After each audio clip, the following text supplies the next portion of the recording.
대선 딱 하루 차이인데 그 전과 후가 너무 달라요. 날씨도 좋아져, 막. 그래서 내가 오늘 그 얘기 해보려고 그러는데, 삼특검, 내란, 김건희, 최상병 공표된 마당이기도 하고, 그래서 어떤 수사가 가장 중요하나? 또 그 전에 여기까지 오는 동안 6개월 동안 그때가 가장 결정적이었어. 또는 그때가 나는 제일 섬뜩했어. 그리고 지금 대선 이후, 이때가 제일 상쾌해. 나부터 일단 얘기해볼게. 시간 역순으로. 나는 상쾌한 순간부터 얘기를 하자면 나는 국민의힘이 논평할 때 있잖아요. 지금도 논평해요. 대변인 나와서 뭐라 논평하거든요. 무슨 말인지 안 들려.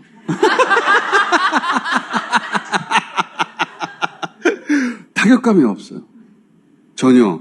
그 왜 게임에 배경 캐릭터 같은 거 있잖아. NPC. 지나가는 새나 관중들 있잖아. 와 하는 거. 게임에 아무런 영향을 미치지 않는. 뭐라 떠드는데 안 들려. 대변인 논평을 할 때마다 상쾌해요, 기분이. 안 들리는구나. 저는 대통령 주재 국무회의. 저도요. 나 그거 생각했는데. 웃으면서 합시다. 윤 정권 때 말도 안 되는 국무위원들 다 앉아있지 않습니까? 그 사람들을 데리고, 와, 정말 일을 해 나가려는 저 의지. 일을 해버려, 그리고. 진짜 해버립니다.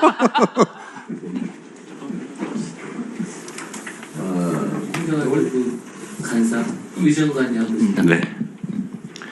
좀 어색하죠? 우리 좀 웃으면서 합시다. 문재인 대통령 때도 인수위 없이 들어왔기 때문에 내각이 구성이 안 됐잖아요. 그래서 그때도 박근혜 내각이 유지가 됐어요. 문재인 정부 때는 문재인 대통령이 박근혜 내각의 국무회의에 안 들어갔어요. 대행체제로 그냥 아주 필수 불가결한 것만 했다고. 문재인 대통령이 직접 주재한 것은 본인이 임명한 장관이 절반 이상이 넘어가기 시작할 때부터 주재했거든요. 그래서 이번에도 2주호 그럴 줄 알고 자기들끼리 그냥 그 요식행위처럼 필요한 것만 처리해 가는 그런 건 줄 알았는데 이재명 대통령이 들어온 거야, 첫날부터. 들어와가지고 그냥 빡세게 일하는 거야. 멘붕 됐어, 전부 다. 특히 이진숙이. 그러니까. 모든 국회의원들은 의견이 똑같을 거예요. 연구 없다, 거부권 없다. 삼특검법 가결하던 순간 정말 대통령 당선된 날보다 더 기분이 좋아. 지난 몇 년간 40번 넘게 거부권을 행사했잖아요. 특검법을 가결을 해. 뭐 양복관리법 가결을 해. 그래놓고도 이게 또 언제 다시 돌아올라나? 그 시간을 저는 1년밖에 안 됐지만 21대부터 계셨던 분들은 3년을 겪어온 거예요. 그렇지. 가결을 하고 딱 이게 본회의장에서 나오는데 사람들의 표정이 정말 너무 상쾌하다. 거부권 없다.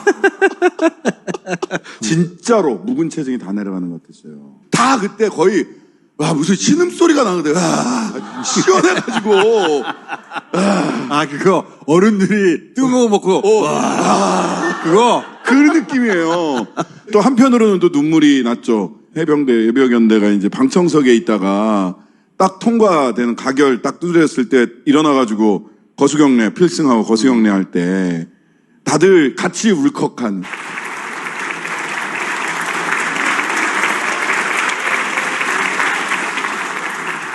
그러고 나서 계단에 내려가서 애국가를 부르는 거야, 이제. 상쾌하고 울컥하고, 동시에 그 새 특검 했던 날이 제일 상쾌했고. 저도 이제 국무회의 처음에 주재하실 때 해서 맨날 했으면 좋겠다, 이거. 대통령 뭐, 또 새로운 뉴스 없나 계속 검색하느라고. 그 정도로 계속 보고 싶은, 네, 그런 얼굴이죠. 그런 얼굴이죠. 이재명 대통령 당연히 잘할 거라고 생각했고, 제가 원래 이렇게 남이 잘 되는 데는 별로 관심이 없고, 이준석 얘기 꺼낼 때마다 그런 새끼 얘기를 왜 하냐라는 식의 쫑코만 먹었는데, 전 되게 위험한 존재라고 생각했거든요. 미안한데 넌 죽어야겠다, 뭐 이런. 미안한데. 저는 총선 때 이준석이 당선된 걸 믿을 수가 없었어요. 쟤를 왜? 근데 얘가 기어이 대선에 기어 나오더니만 자기 입으로 자폭을 해버렸어요. 그러더니만 국민청원이 이거 5만 명만 넘으면 되는 거 아시죠? 지금 53만 명이에요. 청원 숫자 넘어가건 말건 그냥 난 네가 싫어. 이게 지금 53만 명이 모였거든요. 이걸 생각하면 너무 짜릿해요. 이게 나올 줄 몰랐다. 자, 그리고 결정적인 순간, 복귀하면서 수많은 결정적인 순간이 있었잖아요. 너무 많아, 진짜. 그때 잘못했으면 어쩔 뻔했나. 너무 많은데, 저는 노상원의 체포예요. 처음에 계엄이 몇 시간 만에 해제가 됐잖아요. 그러면서, 오, 얘들 정말 너무 어설프네. 윤석열이 하는 일 뭐 그렇지. 근데 만약에 그런 분위기로 계속 갔으면 윤석열이 내가 정말 개헌하려고 했겠냐, 경고하려고 한 거지. 이게 어느 정도 먹혔을지도 모르는 그런 분위기로 갔을 수도 있어요.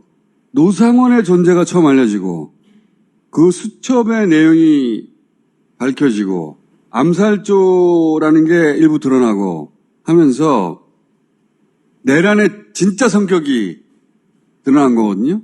계엄의 동기로 처음에는 부정선거에 외피를 씌웠지만 실제로는 김건희 통일 대통령으로 상징되는 영구집권 플랜이었다. 그리고 그게 치밀하게 오랫동안 준비됐고 방해되는 자들을 다 죽여버리려고 했다.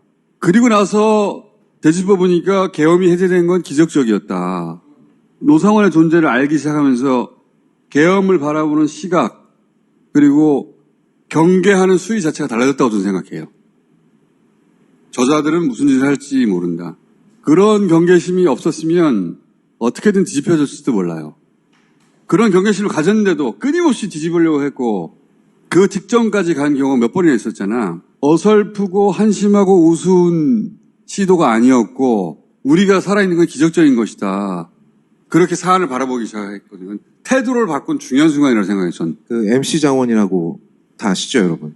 어머니랑 아버지랑 정치적 성향이 달라요.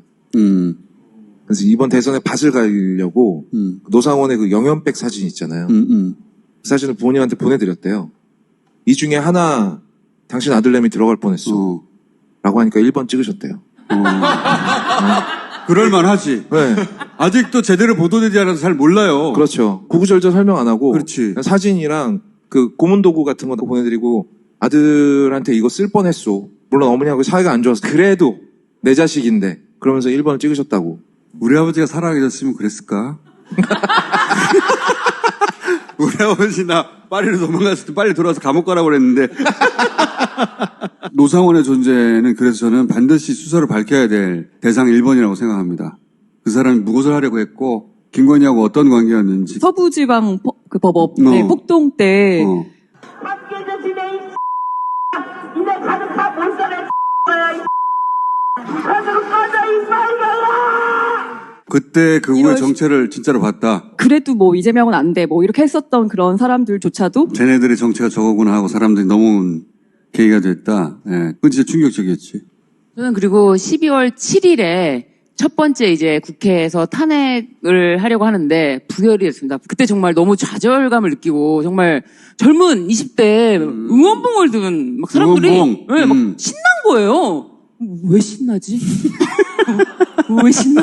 홍사훈 기자 눈물 나게 한 그 장면. 이 사람들 왜 안 가지? 막 노래 부르면서 막 응원봉 흔드는 거예요. 그래서 나도 저 응원봉은 하나 가져야겠다. 이제 12월 14일 날 가서 탄핵이 가결되면서 정말 미친 듯이 신나게 그 사람들과 함께 내가 거기 녹아들었다? 젊은 분들의 마음이 와 정말 제가 인생을 살면서 이렇게 가장 크게 울림이 있는 순간이 있을까. 그러니까 가결이 안 됐는데. 홍사훈 기자도 내가 인생을 헛살았구나 그랬다고. 왜냐면은 너무 실망해가지고. 네. 아니 지금 계엄인데도 이거에 어떻게 국회에서 탄핵이 가결이 안 되나. 너무 실망해가지고 돌아가려고 하는데 저기서 막 소리가 나가지고 봤더니 20대들 여성들이죠. 대부분 여성들이 응원문 보고 막 노래를 부르는데 그때 막 울컥해가지고 내가 인생을 헛살았구나. 그러면서 응원봉만 나오면 눈물 흘리잖아. 그건 갱년기. 정말 충격이었어요. 그러니까 비세혁명이라는 게 거짓말이 아닌 거야. 네, 정말. 그 힘으로 쭉 밀어붙인 게 있어요, 실제. 그렇죠. 실망하고 주저앉았는데 그 친구들이 끌어올렸어. 난 난방버스. 아니, 저기서 버스를 왜 생각을 했지? 남태령에서부터 시작이 됐죠. 남태령. 예전에 운동권들은 추우면 버티는 거지. 그리고 남태령에 있을 때 끊임없이 선결제한 음식들이 그러니까 편의점에서 완전 새로운 세대더라고. 식당에서 계속 왔어요. 계속. 앞에 도착하면 뒤로 넘기고 앞에 도착하면 아니 또 뒤로 우리 세대는 저걸 왜 생각 못했지? 여의도에서 시작했을 때 그 인근에 있는 커피숍에 전부 다 선결제 돼가지고 그러니까. 저는 이제 아무리 생각을 해봐도 계엄 해제한 날이 가장 결정적이었어요. 그 해제를 못했다 생각을 해봐요. 12월 3일 날. 해제 못했으면 나 이 얘기 다 필요 끝났어. 없이. 이 얘기가 우리가 지금 우리는 여기 이 자리에 없어. 앉아서 없어. 그날 밤에 지금 생각해보면 의원들이 다 제정신이었나? 제정신 아니었어. 다 국회로 왔어. 담 넘고 물 건너서 뭐 호통을 치고 들어갔든 뭐 밑으로 문 밑으로 빨려 들어갔다 이런 사람 지금도 생각해 보면 어떻게 해제를 한 거야? 이 새끼들 죄송합니다. 이자들은 왜 도대체 나를 내 집 앞에서 나를 안 붙잡아 간 거야? 걔네들은 왜 실패했지? 수많은 특수부대를 데리고 왜 실패했지? 기밀을 유지하는 것과 대규모 병력을 동원하는 게 트레이드 오프 관계예요. 기밀을 유지하려면 병력을 최소화해야 되고 그렇지.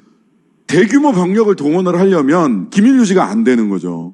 기밀 유지를 하려고 했던 큰 이유 중에 하나는 민주당에서 계속 이제 뭐라 개엄할 했거든. 거지. 개엄할 뭐라 거지. 했거든. 그것도 있고 날씨도 있고. 네, 맞아. 또 그 평일 저녁 금요일 밤이었으면 안 됐을 텐데 금요일 날 오후에는요 당에서 회의도 안 잡아요. 다 지역구 가야 된다고. 그렇지. 그리고 그 시간에 어떻게들 다 왔지? 190명 넘는 사람들이 가결 투표를 한 거잖아요. 지금 생각해 보면 와 정말 기적적인 일이었다. 기적적인 일이에요. 50대 뭐 남성 보좌관들 이런 사람들 전부 다 꼰대 소리 듣고 그런단 말이에요. 20, 30대 MZ 보좌관진들이 쭉 있으니까 평소에도 이렇게 말도 잘 이렇게 안 섞어주고 이랬는데 당일날 싸우는 거 보고 MZ 보좌관들이 존경하기 시작했다는 거 아니야. 그러니까. 그날 이후. 그때 자기들은 어떻게 할 줄 모르고 어떻게 할 줄 있는데. 모르는데. 자, 저쪽으로 바꿔, 이쪽으로 뛰어가. 이걸 지시를 했으니까 다. 의자 빼오고 저 소방호수 갖고 오고. 그 이재명 대표가 또 라이브 방송한 거. 네. 그 순간에 그걸 생각했다는 거. 날씨도 그래요, 날씨. 날씨도 눈발이 날렸다는 거 아니에요, 헬기 뜨는데. 맞아요. 그리고 하필 그 헬기 통제하는 사람이 육사 출신이 아니어가지고. 맞아. 그것도 한 40여 분 지연시키는 야 효과를 만들었고. 규정대로 해. 규정이 안 맞아. 그러니까. 계속. 나는 야, 규정이 안 들을 수 맞아. 공유가 안 된 거야. 기밀을 유지하려고 하다 보니까 병력 동원의 적정 선을 못 찾은 거야, 걔네들이. 너무너무 결정적인 날들이 많은데 그날 밤 해제를 못했다면 다 끝났지. 자, 안녕. 안녕. 그날 해제 못했다면 내가 도망을 며칠 동안 다닐 수 있었을까 내가 생각해 본 적이 있었거든. 일주일 버틸 수 있었을까? 왜냐면은 공항은 막혔을 것이고. 그렇죠. 그지? 밀항해야지 그럼 이제. 그러니까. 밀항밖에 없어요. 네. 그럼 6개월 동안 제일 섬뜩했던 순간은 언제예요? 윤석열 기어 나올 때부터 시작해가지고. 3월 8일 토요일 날 대한뉴스에서 보찌 방송이라고 토요일 날 하는 방송이 있어요. 방송 딱 들어갔는데 조금 있다 속보가 뜨는 거예요. 윤석열이 기어 나온다고. 정말 말로 표현할 수 없는 절망감을 느꼈어요. 많은 사람이 그랬어, 많은 예. 사람이. 그거보다 더 섬뜩했던 순간이 언제냐면, 한덕수. 한덕수로 바꿔치기 하려고 했잖아요. 그러니까 그날 밤. 다른 건들은, 왜 그러는지가 이해가 갔거든? 예를 들어 파기환송. 이재명 못 나오게 하려는 거잖아. 황당하지만 이유가 이해가 가면 대응이 가능한데, 한덕수를 바꿔치기 하려고 하는 것은 그 전까지만 하더라도 한덕수를 미는 게 대선 패배 이후에 당권 때문이다. 이렇게들 해석해왔고 나도 그렇게 생각해왔는데 왜 저렇게까지 하지? 내가 모르는 이유가 있다. 내가 모르는 이유가 있다는 게 나는 너무 섬뜩했어. 한덕수로 바꾸면 자기들이 대선을 이긴다고 생각해야 할 수 있는 정도의 일이 났단 말이야. 한덕수 아저씨가 또 너무 한덕수 아저씨가 너무 멍청해 보여서 이게 더 예측이 안 되는 거예요. 한덕수는 바지인데 네. 저 바지로 바꾸면 네. 무슨 일이 가능하기 때문에 저렇게까지 하는 걸까? 그러니까 그걸 한덕수도 알고 있을 거 아니에요. 몰랐을 수도 있어. 무슨 생각을 하고 있는지도 모르겠고 엄지손가락처럼 생겨가지고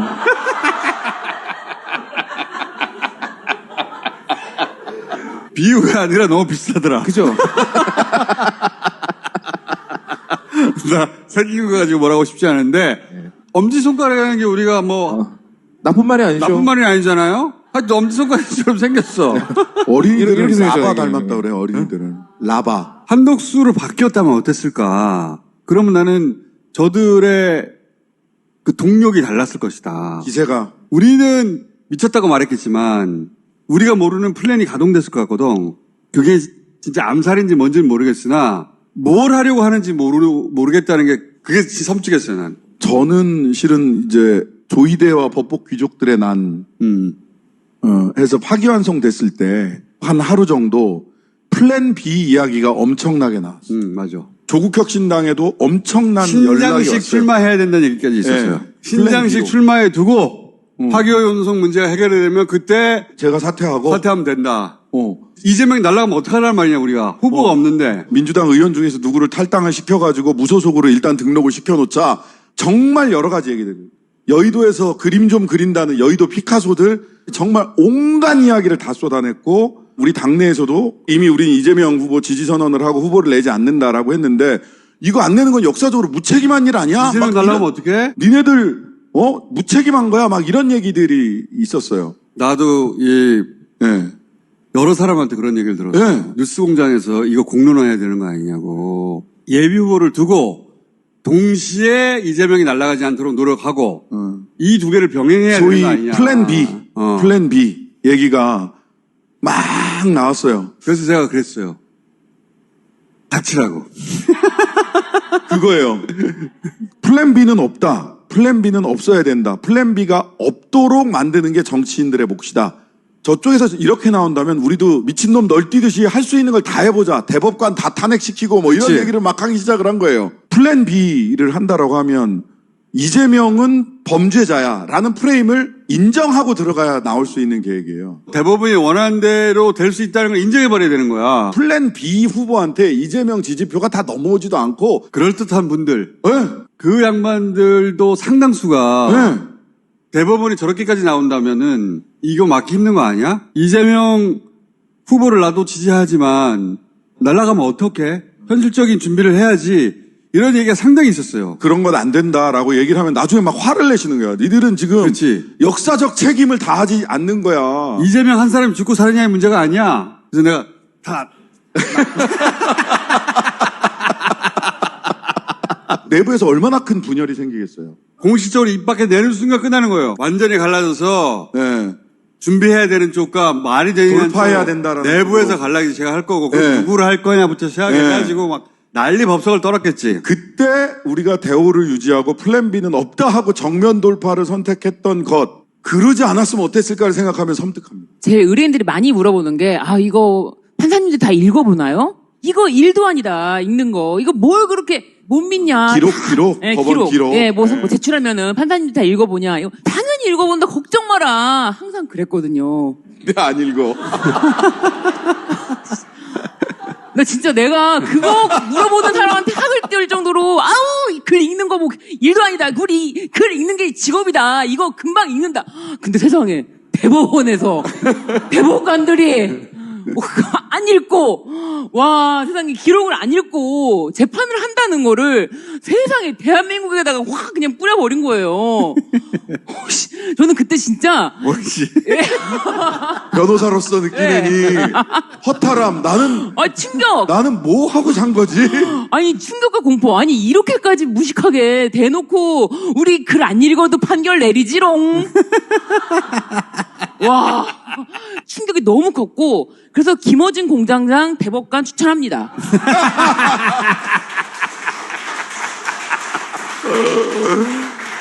아니 나도 하고 싶다고. 일주일만 시켜줘. 공장장은 읽는 거 안 좋아해. 읽는 거. 지금 필요한 대법관이잖아요. 글 안 읽고. 느낌으로 넌 유죄. 우리를 제일 잠 못 들게 했었던 그 시점이 공수처에서 체포하러 왔는데 안 잡혀가지고 그때는 진짜 우리 뭐 어떻게 이러다가 근데 그치. 진짜 물리적인 새벽에 충돌이 계속 깼어, 새벽에. 맞아. 계속 새벽에 안 잡혔나? 이거 맞아요. 계속 자다 깨가지고 아직도 안 잡혔나? 맞아. 가슴이 두근두근 와 영화 같은 답답하고 날들이. 인천 세관 마약 수사 그렇지.